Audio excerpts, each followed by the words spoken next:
வணக்கம். நம்பூமி சேனல் சார்பாக நான் உங்கள் ஷாரோனா. இந்த காணொலியில் நாம் பார்க்க போகிற படம் பூதா காலம். 2022 ரிலீஸ் ஆன ஒரு மலையாளம் ஹாரர் மிஸ்ட்ரி மூவி.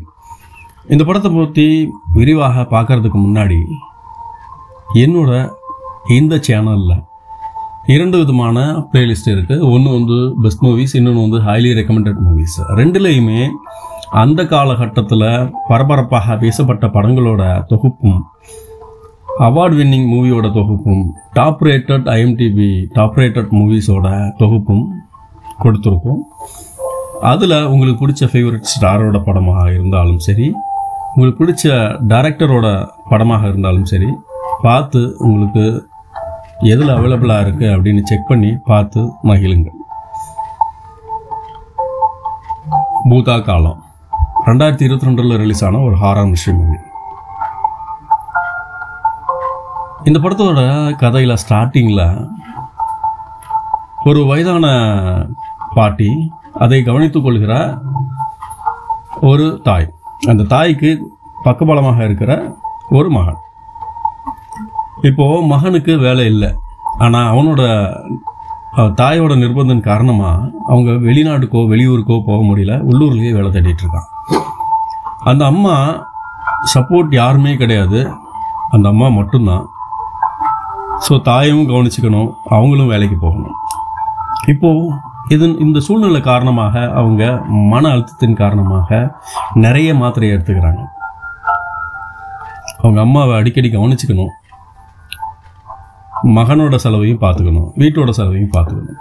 இப்படியாக போய்கொண்டு இருக்கும்போதே திடீர்னு ஒரு நாள் அந்த பாட்டி இறந்துடுறாங்க. அந்த பாட்டி இறந்ததுக்கு அப்புறமாக அந்த மன அழுத்தத்தின் காரணமாக அந்த வீட்டில் என்னென்ன நடக்குது, இந்த மகனுக்கும் அந்த அமானுஷ்யத்தின் விளைவாக அவன் எதிர்கொள்கிற பிரச்சனைகள் என்ன, அதை எப்படி இவங்க எதிர்கொள்கிறாங்க, அதிலிருந்து எப்படி தப்பிச்சாங்க அப்படின்றது தான் பூதா காலம் படத்தோட மொத்த கதையை.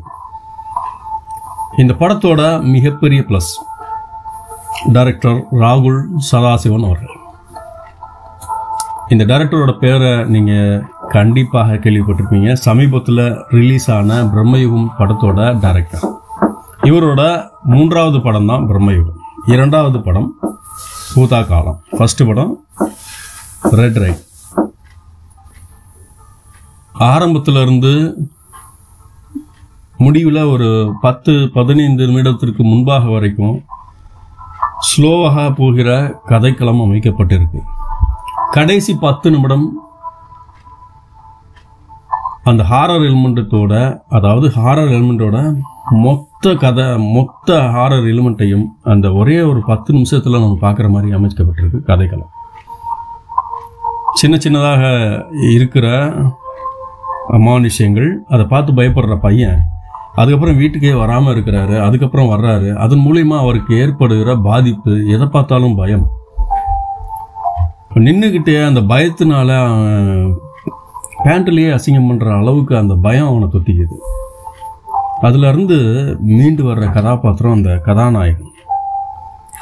கடைசி 10 நிமிஷத்தில் நம்மளே மாட்டிக்கிட்டு அதுலேருந்து எப்படா நம்ம வெளியே வருவோம் அப்படின்னு யோசிக்க வைக்கிற அளவுக்கு அவனோட நடிப்பு அபாரமாக இருந்தது. அதுக்கு சப்போர்ட்டிவாக ரேவதி அவர்கள் நடிச்சிருக்காங்க.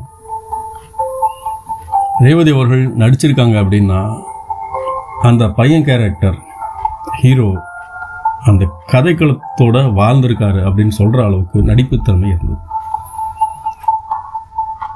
இந்த படம் ஹாரர் மூவியோட ஃபேன்ஸுக்காகவே நான் ரெக்கமெண்ட் பண்ணுற படம். இது டைரக்டர் ராகுல் சதாசிவன் அவர்களோட 2வது படம். அதுக்காகவே நான் உங்களுக்கு ரெக்கமெண்ட் பண்ணுறேன். பார்த்து என்ஜாய் பண்ணுங்கள். இந்த படம் ஓடிடியில் தமிழில் அவைலபிளாக இருக்குது. நான் சோனி மிக்ஸில் பார்த்தேன். இது ஏர்டெல் எக்ஸ்ட்ரீம்லேயும் அவைலபிளாக இருக்குது இப்போதைக்கு. இதே மாதிரி இன்னொரு கதைக்குளத்தோடு நான் உங்களை சந்திக்கிறேன்.